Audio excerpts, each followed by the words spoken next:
Hey, Little Rock Church, so good to be with you. It's been a while since I made one of these postscript videos. Thought it'd be helpful this week with our subject matter. We're in Jonah, looking at really one of the literary devices that we find in that book of looking at the words arise and down and how God used Jonah's command saying arise and go, and Jonah kept going down. He went down into the ship, he went down into the belly of the fish, and eventually that's really where he went down into the depths of close to death. And God kept saying arise, arise, arise. I think helpful to understand the text. And one of the things we need to remember about text is this is literature.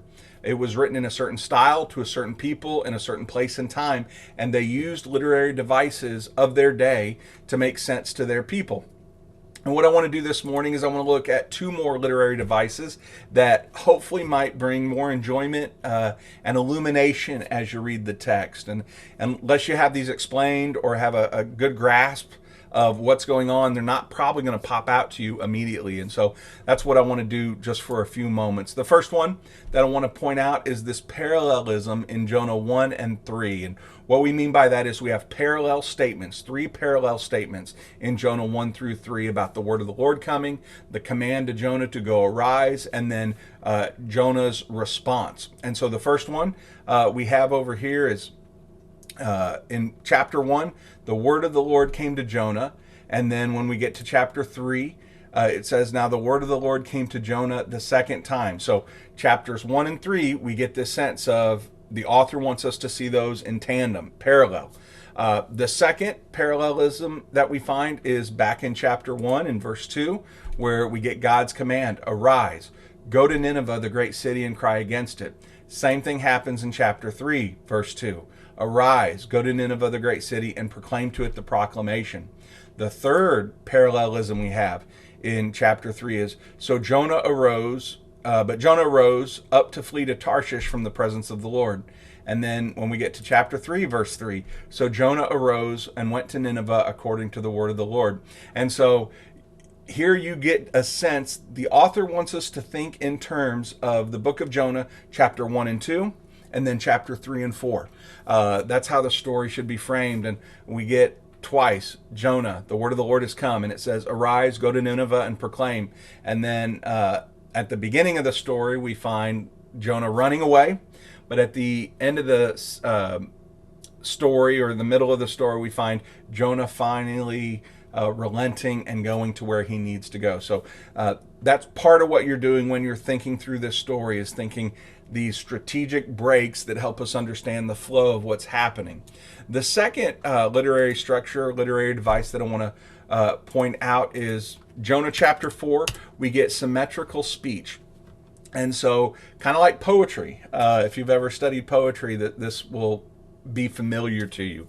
But in verses 2 through 3, we get Jonah's prayer where he's displeased at everything, he's frustrated, and he prays to God and says, God, this is where I'm at. And I absolutely love there in chapter 2, where it says, Jonah prayed, for I knew that you are a gracious and compassionate God, slow to anger and abundant loving kindness, and one who relents concerning calamity. And so Jonah in his mind knows the kind of God that Yahweh is, and he just doesn't want to see God work like that for the Ninevites. Kind of a sad situation. But his monologue in verses 2 through 3, his prayer, 39 Hebrew words. When we go down to Yahweh's monologue, not a prayer, but just what he says, how the book ends in verses 10 through 11, we find the same thing, 39 Hebrew words. This is on purpose, because look at what we have in the middle. The first part, when we go to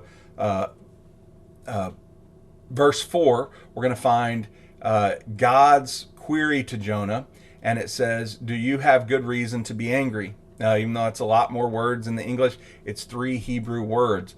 And then we have Jonah's response in 8b,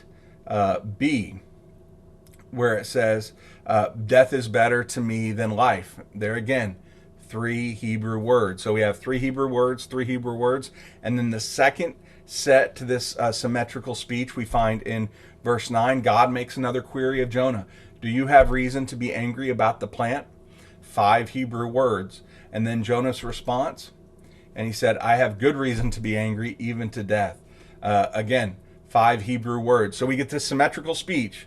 On the bookends, 39 Hebrew words. In the middle, 3 Hebrew words and 5 Hebrew words. And it's another way to think that this is literature. There's something going on here that ancient readers probably would have picked up a lot more quickly than we do in our context. So hopefully this has been helpful. It's not earth-shattering or probably even life-changing, but I do think it gives you a sense that the authors of the biblical books, especially Jonah, very smart, knew what they were doing. This is high literature that demands to be studied for our faith, but also because it's high literature, it brings value. It's artistic in a real sense. So, well, that's where we're gonna finish today. Thank you for joining, and we'll have another postscript video up before you know it. God bless.